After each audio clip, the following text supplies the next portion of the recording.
말씀을 중심으로 상황보다 하나님을 바라보는 믿음, 상황보다 하나님을 바라보는 믿음이라는 제목으로 하나님의 은혜를 함께 나누고자 합니다. 사랑하는 성도님들, 우리 신앙생활을 돌이켜 보면 믿음이 가장 흔들릴 때가 언제입니까? 대부분 하나님 때문이 아니라 눈앞의 상황 때문에 우리의 믿음과 신앙에 있어서 많이 흔들립니다.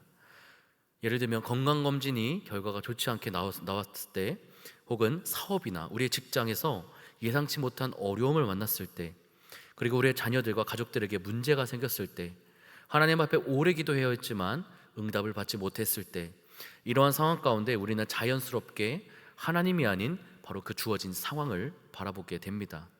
특별히 기도하는 성도님들 가운데서도 이런 경험이 있으실 겁니다. 하나님, 분명히 기도했는데 왜 아직 변화가 없습니까? 하나님, 정말 일하고 계신 거 맞습니까? 하나님, 왜 제 인생은 점점 더 어려워지는 것 같습니까? 믿음의 사람도 이런 질문을 합니다. 그리고 성경의 위대한 믿음의 사람들도 마찬가지였습니다. 아브라함은 어땠죠? 하나님으로부터 약속은 받았지만 오랫동안 자녀가 없었죠. 다윗은 하나님으로부터 기름 부음은 받았지만 오히려 어떻게 해요? 사울에게 도망자의 신세로서 살아갔죠. 엘리야는 갈멜산에서 850들로 싸워서 이겼지만 로뎀나무 아래서 자신의 목숨을 거둬달라고 할 정도로 낙심했죠. 하나님을 믿지 않아서가 아닙니다. 바로 하나님의 약속과 현실이 너무나도 큰 차이가 있었기 때문입니다. 우리는 보이는 현실을 통해서 하나님을 판단하려고 하지만 하나님은 보이지 않는 하나님의 섭리를 통해서 우리의 현실을 이끌어 가십니다. 오늘 본문 창세기 37장은 요셉의 인생 가운데 가장 어두운 순간을 기록하고 있습니다. 요셉은 하나님께 꿈을 받았고 장차 하나님께서 그를 높이실 것이라는 약속을 받았습니다. 그런데 약속을 받은 직후에 요셉의 삶은 어땠죠? 형들에게 미움을 받습니다. 그리고 조롱을 당하고요, 구덩이에 던져집니다.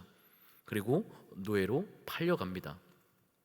인간적인 시각으로 보면 하나님의 계획은 완전히 실패한 것처럼 보입니다. 그런데 창세기의 전체를 우리가 읽고 나면요, 우리는 깨닫게 됩니다. 요셉의 구덩이는 실패의 장소가 아니라 바로 애굽 총리로 가는 출발 지점이 되었다는 것입니다. 노예로 팔린 그 사건은요, 하나님으로부터 버림받은 것이 아니라 오히려 하나님의 인도하심이 있었다라는 것입니다. 형들의 그 악한 계획은 오히려 하나님의 구원 계획을 이루는 통로, 도구가 되었다라는 것을 우리는 깨닫게 됩니다. 요셉은 상황만 보았다면 절망할 수밖에 없었어요. 그런데 하나님은 그 모든 상황을 사용하여서 하나님의 더 크신 계획과 뜻을 이루고 계셨습니다. 하나님께서 오늘 창세기 37장을 통해서 먼저는 우리 신앙생활 가운데 도저히 이해되지 않고 설명할 수 없는 그런 순간과 일들도 결국에는 하나님의 크신 계획 속에 있음을 깨닫게 하는 동시에 어떠한 상황보다 하나님을 바라보는 그 믿음의 은혜를 주시기 위해서 오늘 이 시간 새벽을 깨워 이 시간 함께 우리를 인도하신 줄로 믿습니다. 함께 예배드리시는 모든 성도님들 한 분 한 분에게 오늘 본문 말씀을 통해서 칠흑 같은 인생의 어둠 속에서도 하나님의 크신 계획을 가지고 친히 우리를 주의 길로 인도해 주시는 그 하나님을 바라볼 수 있는 믿음으로 살아가는 귀한 은혜가 가득하게 되시기를 예수님의 이름으로 축복합니다. 사랑하는 성도님들, 저는 오늘 창세기 37장 1절에서 36절까지의 말씀을 통해 상황보다 하나님을 바라보는 믿음에 대한 세 가지의 은혜를 나누려고 합니다. 첫 번째 은혜는 하나님의 약속은 우리의 현재 상황보다 훨씬 크다는 것입니다. 오늘 본문 5절부터 11절까지의 말씀을 우리 좀 더 이해하기 쉽게 현대인의 성경으로 다시 한번 다 같이 읽겠습니다. 한 번은 요셉이 꿈을 꾸고 형들에게 그 꿈 이야기를 하자 그들은 그를 더욱 미워하였다. 요셉이 그들에게 내 꿈 이야기를 들어보십시오. 우리가 들에서 곡식단을 묶고 있는데 갑자기 내 단이 일어서고 형님들의 단은 내 단을 둘러서서 절하였습니다 하자. 형들이 그에게 내가 우리의 왕이 될 작정이냐? 내가 정말 우리를 지배하겠느냐 하고 조소하며 그 꿈 이야기 때문에 그를 더욱 미워하였다. 요셉은 다시 꿈을 꾸고 형들에게 내가 또 다른 꿈을 꾸었는데 꿈에 보니 해와 달과 11개의 별이 나에게 절하였습니다 하고 또 그 꿈 이야기를 자기 아버지에게도 하였다. 그러자 아버지는 내가 꾸었다는 그 꿈이 도대체 무엇이냐? 나와 내 어머니와 내 형들이 정말 내 앞에 가서 땅에 엎드려 절하겠느냐 하고 그를 꾸짖었다. 요셉의 형들은 그를 시기하였으나 그의 아버지는 그 말을 마음에 새겨 두었다. 아멘. 여러분, 요셉의 이야기를 자세히 살펴보면 하나님께서 요셉에게 가장 먼저 주신 것은 주어진 환경이 변화가 되는 것이 아니라 바로 변함없는 하나님으로부터의 약속의 말씀을 주셨습니다. 창세기 37장 5절 말씀을 보면 요셉은 꿈을 꾸며 그것을 자기 형들에게 말하였고 형들은 그로 인해 요셉을 더욱 미워했다라고 말씀합니다. 여기서 말하는 이 꿈은요, 우리가 단순히 잠을 자는 동안에 그렇게 무의식적으로 꾸는 꿈이 아니라 구약 성경에서 하나님께서 자신의 뜻과 계획을 자기의 백성들에게 계시하여 주실 때 사용하시는 특별한 수단을 바로 꿈이라고 이야기를 합니다. 다시 말해 요셉의 꿈은요, 요셉 개인의 성공이나 야망에 대한 그런 상상이 아니라 하나님께서 친히 주신 그 미래의 약속이었다는 것입니다. 그런데 중요한 것은 하나님께서 약속을 주신 그 직후에 요셉의 상황이 좋아진 것이 아니라 좋아지지 않았다라는 것입니다. 오히려 상황은 이전보다 더욱더 나빠졌습니다. 형들은 요셉을 더욱더 미워하게 되었고 더욱더 시기하게 되었고 결국은 요셉을 죽이려는 마음까지 품게 됩니다. 우리는 보통 하나님의 약속을 받으면 곧바로 하나님으로부터 형통함이 찾아올 것이라고 생각을 합니다. 그런데 성경은요, 그것의 반대 모습을 우리에게 말하고 있습니다. 요셉이 17세에 하나님으로부터 꿈은 받았지만 실제 애굽의 총리가 되기까지는 약 13년의 시간이 필요했습니다. 하나님은 약속을 먼저 주시고 곧바로 결과를 보여주시기보다는 그 약속을 붙들고 하나님 앞에 믿음으로 살아가도록 훈련시키는 분임을 여러분 기억하시기를 바랍니다. 여러분, 그래서 믿음은 무엇입니까? 결과를 보고 믿는 것이 아니라 하나님의 약속을 붙들고 하나님 앞에 기다리는 것입니다. 10절 말씀을 보면 야곱도 요셉의 꿈을 듣고 그를 꾸짖습니다. 야곱은 이렇게 얘기하죠. 어떻게 부모와 형들이 너에게 절할 수 있느냐. 이것은 여러분 인간적인 계산으로서는요 도저히 불가능한 이야기였습니다. 형들은 더 말할 것도 없었죠. 그들은 현재 요셉을 아버지의 사랑만 독차지하는 그저 철없는 동생 정도로 요셉을 생각했습니다. 그런데 하나님은 요셉을 다르게 보셨죠. 형들은 현재를 봤지만 하나님은 미래를 보고 계셨습니다. 형들은 요셉의 채색옷을 바라봤지만 하나님은 애굽의 총리의 복을 보고 계셨습니다. 형들은 목동인 요셉을 보았지만 하나님은 장차 전 세계와 열방을 살릴 지도자를 바로 요셉으로 봤습니다. 형들은 한 소년을 봤지만 하나님은 요셉이라는 한 사람을 통해서 인류 역사의 구원의 역사를 이룰 것을 계획하시고 그 도구로서 요셉을 바라보고 계셨습니다. 사랑하는 여러분, 오늘 우리는요 현실을 바라보며 살아가기 바쁩니다. 건강 문제, 경제 문제, 자녀와 직장 문제만 우리 눈에 보이죠. 주어진 상황 안을 바라보면서 살아가는 것이죠. 그런데 하나님은 어떠십니까? 하나님은 오늘만을 보시지 않습니다. 하나님은 우리의 내일을 바라보시고 우리의 10년 후를 보시고 영원한 하나님의 나라인 천국까지 보고 계십니다. 그래서 이사야 46장 10절의 말씀을 보면 나는 처음부터 일의 결과를 말하였으며 오래전에 벌써 앞으로 일어날 일을 예언하였고 라고 하나님 자신을 소개합니다. 우리는 한 페이지를 보고 있지만 하나님은 인생 전체를 바라보고 계십니다. 우리는 한 장면을 바라보고 있지만 하나님은 그 결말까지를 보고 계십니다. 여러분, 성경에 기록된 믿음의 사람들의 공통된 특징은 무엇이죠? 바로 보이는 현실보다 보이지 않는 하나님의 약속을 굳건하게 붙들었다라는 것입니다. 믿음은 상황이 좋아져서 생기는 것이 아닙니다. 상황은 여전한데도 그럼에도 불구하고 하나님을 신뢰하는 것이 바로 믿음입니다. 아브라함은 자녀가 없어도 하나님의 약속을 믿었고 하나님을 믿었죠. 모세는 홍해 앞에서도요 하나님이 역사하실 것을 믿었습니다. 여호수아는 견고한 여리고성 앞에서도 하나님께서 그 여리고성을 무너뜨려 주실 것을 믿었습니다. 요셉은 아직 아무것도 이루어진 것이 없었지만 하나님이 주신 그 꿈을 꾹 붙들고 하나님 앞에 믿음으로 살아갔습니다. 우리 빌립보서 1장 6절 말씀을 우리 현대인의 성경으로 다 같이 읽겠습니다. 여러분 가운데 선한 일을 시작하신 하나님께서 그리스도 예수님이 다시 오시는 날까지 그 일을 완성하실 것을 나는 확신합니다. 아멘. 혹시 아직도 오랜 세월 동안 응답받지 못한 기도 제목이 있는 분이 계십니까? 간절히 하나님 앞에 부르짖었지만 여전히 하나님의 일하심을 경험하지 못하고 계신 분들이 계십니까? 여러분, 그렇다면 요셉의 인생 가운데 역사하신 하나님을 바라보시고 믿으시기를 바랍니다. 요셉을 향한 형들의 미움도 하나님의 계획을 막지 못했죠. 구덩이도 하나님의 계획을 막지 못했습니다. 요셉이 노예로 팔린 그 사건도, 보디발의 집도, 그리고 요셉에게 주어진 그 감옥도, 그에 대한 억울함도 결코 하나님의 계획을 막지 못했습니다. 이것은 무엇을 말하죠? 바로 하나님께서 시작하신 일은 반드시 하나님께서 이루신다라는 것입니다. 아멘이십니까? 지금 내 눈에 보이는 현실보다 하나님의 약속이 더 크다는 사실을 기억하시기를 바랍니다. 상황은 변하지만 하나님의 말씀은 영원히 변하지 않습니다.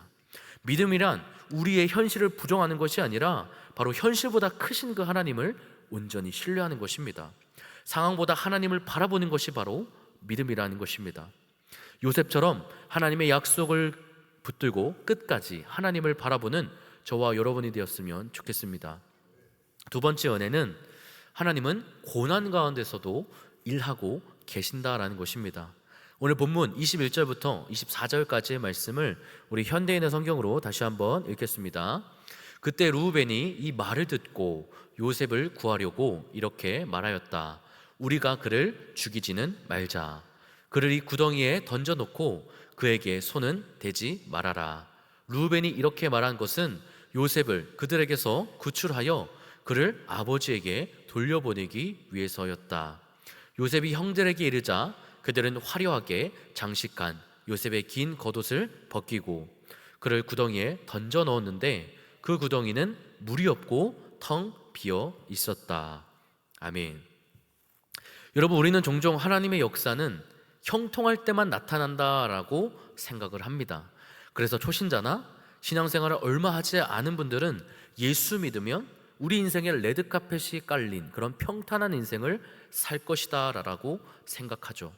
모든 일이 잘 풀리고 기도에 대해서 응답을 받고 문제가 해결될 때는 하나님이 나와 함께 하신다라고 너무나도 쉽게 고백합니다.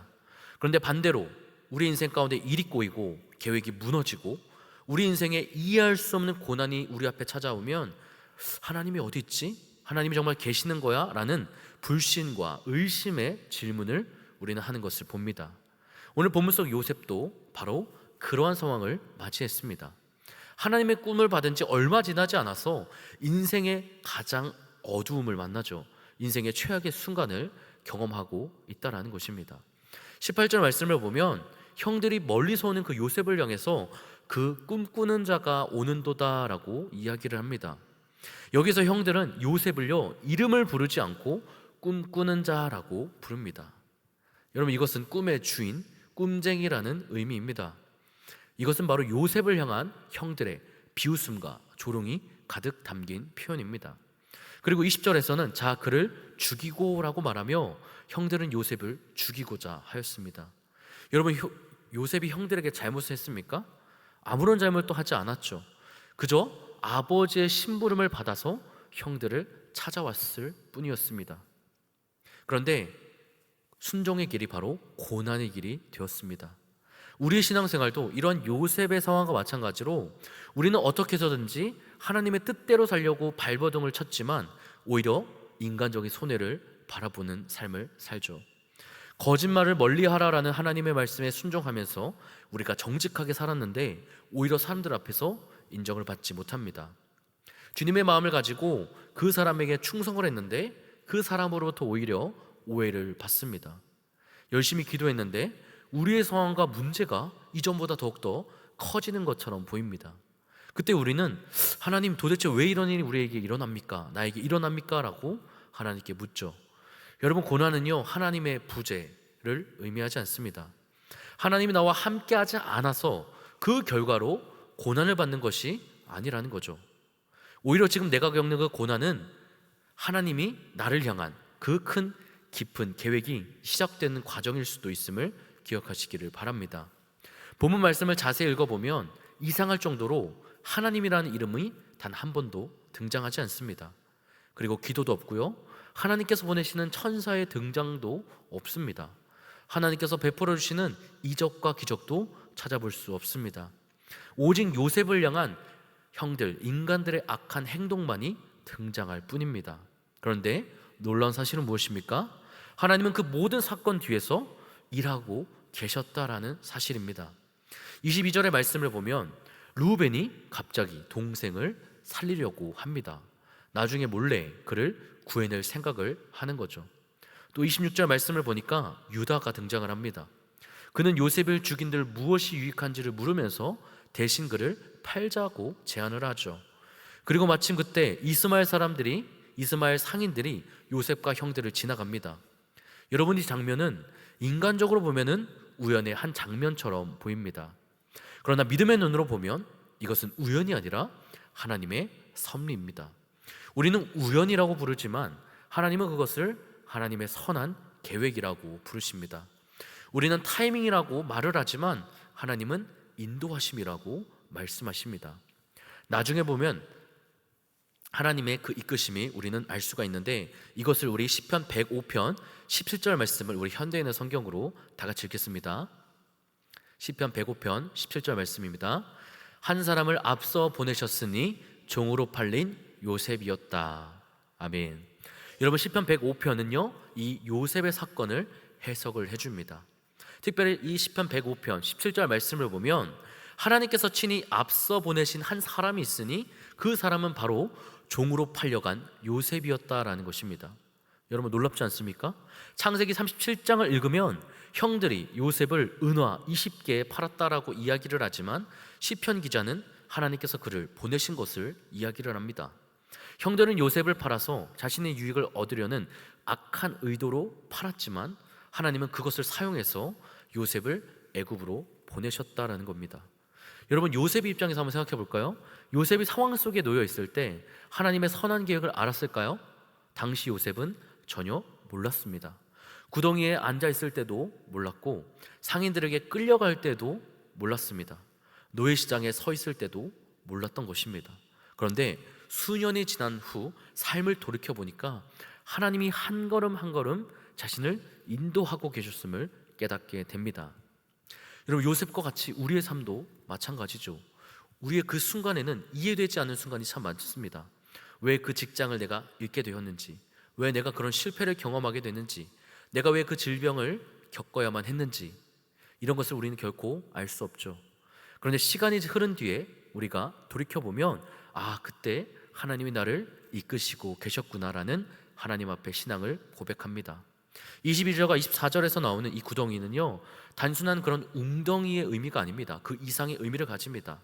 구약에서는 종종 죽음의 자리, 절망의 자리, 인생의 밑바닥을 의미하는 상징으로 바로 구덩이라는 표현을 사용합니다. 요셉에게 구덩이는요 모든 것이 끝난 장소처럼 보였습니다. 그런데 하나님의 관점에서는요 그것은 요셉의 인생이 비로소 시작되는 것이었죠. 요셉에게 있어서 총리가 되기 전에 반드시 통과해야 할 과정이었다는 겁니다. 왜냐하면 하나님께서는 하나님의 일들을 맡기기 전에 먼저 사람을 준비시키기 때문입니다. 하나님이 그 사람을 사용하기 전에 반드시 다듬으시죠. 높이 쓰시기 전에 먼저 겸손하게 낮추십니다. 우리 야고보서 1장 2절 말씀을 우리 현대인의 성경으로 다 같이 읽겠습니다. 형제 여러분, 여러 가지 시험을 당하더라도 그것을 기쁨으로 여기십시오. 아멘. 여러분, 신앙생활 가운데 시험을 만날 때 우리는 그것을 기쁨으로 여길 줄 알아야 합니다. 왜 그렇습니까? 시험 자체가 좋기 때문이 아닙니다. 그 시험을 통해 하나님께서 우리의 믿음을 연단시키시기 때문입니다. 요셉은 훗날 애굽의 총리가 되어서 수많은 사람을 살려했죠. 그 일을 감당하기 위해서는 어린 시절 바로 교만과 미성숙함이 하나님 앞에 완전히 깨어져야 했습니다.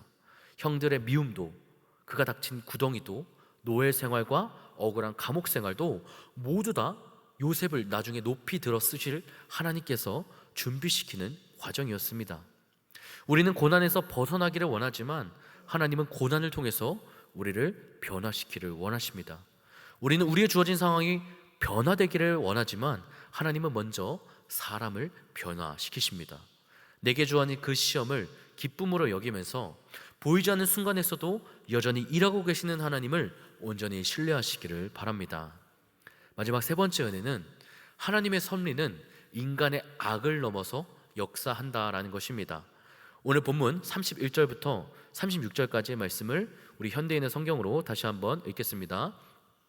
그들은 염소를 죽이고 요셉의 옷을 가져다가 그 피에 적셔 그것을 아버지에게 갖다 드리며 우리가 이것을 주었는데 요셉의 옷인지 보십시오 하였다.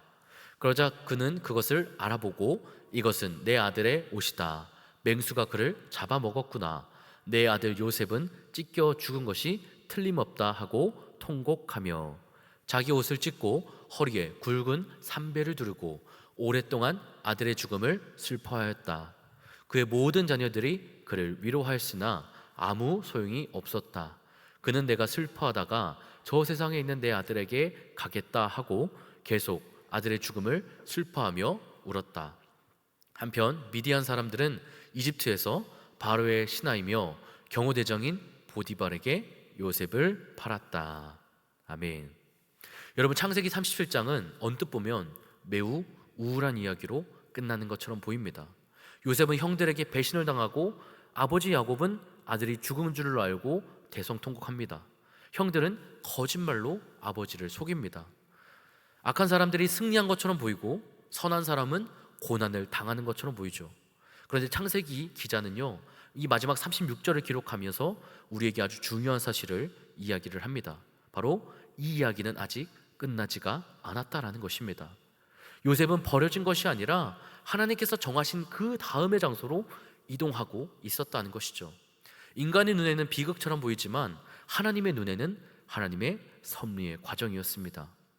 형들은 분명 악한 의도를 가지고 요셉을 향해서 행동을 했지만 그 시기와 질투 때문에 동생을 제거하려고 했지만 그들의 죄가 정당화될 수는 없었죠. 그런데 놀라운 것은 하나님께서 그들의 죄조차도 하나님의 계획을 무너뜨리지 못하게 하였다라는 사실입니다. 여기서 이 섭리라는 것은요, 미리 본다, 미리 준비한다라는 의미입니다. 성경이 말하는 섭리라는 것은 하나님께서 모든 일을 주권적으로 친히 다스리시고 하나님의 뜻을 이루어 가시는 것을 바로 섭리라고 이야기합니다. 형들은 자신들의 뜻대로 행동한다고 생각했지만 결과적으로는 하나님의 계획을 이루는 도구가 되었습니다. 36절 말씀을 보면 요셉은 애굽으로 끌려갑니다. 당시 애굽은요, 세계 최강국이었습니다. 그런데 요셉의 입장에서 이 애굽은요, 꿈의 땅, 희망의 땅이 아니라 절망의 땅이었습니다. 왜 그렇죠? 가족도 없죠. 자유도 없습니다. 그들의 미래도 보장되지 않습니다. 한마디로 모든 것을 잃어버린 것과 같은 그런 상황에 놓였다라는 것이죠. 하지만 하나님은 왜 애굽으로 요셉을 보내셨습니까? 훗날 기근이 찾아올 것을 미리 아셨기 때문입니다.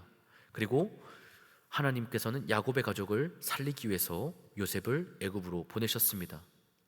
요셉은 자신의 인생만을 생각했지만 하나님은 인류에 대한 구속사의 큰 그림을 보고 계셨습니다.